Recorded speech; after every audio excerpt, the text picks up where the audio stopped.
Ассаляму алейкум ва рахматуллахи ва баракату, мои братья и сестры. Пророк, саллаллаху алейхи вассалям, сказал: «Лечите своих больных, давая милостыню, раздавая милостыню.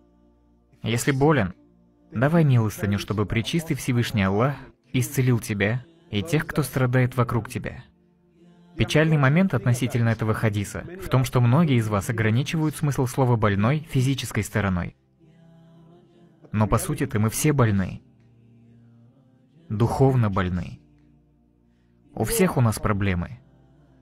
Наш слабый иман, нехватка упования на Аллаха, еще какие-то проблемы. То, на что все мы жалуемся. Болезни нашего духовного сердца. Где лекарство на это? Пророк говорил нам: давайте милостыню, чтобы Аллах исцелил наши недуги.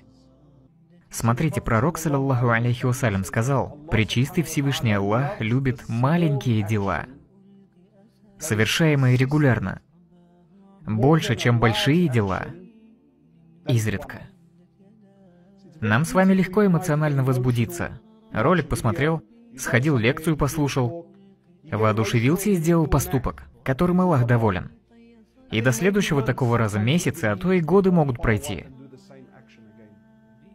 Да, это добро. Но пророк, саллаллаху алейхи вассалям, сказал нам, что Аллах постоянство любит больше, чем единичные поступки в порыве. Когда мы даем, это признак. Пророк, саллаллаху алейхи вассалям, сказал: садака, милостыня. Садака, говорит, это бурхан, доказательство, далиль. Далиль на что? На то, что вера в сердце. Так что, пожалуйста, жертвуйте, жертвуйте щедро.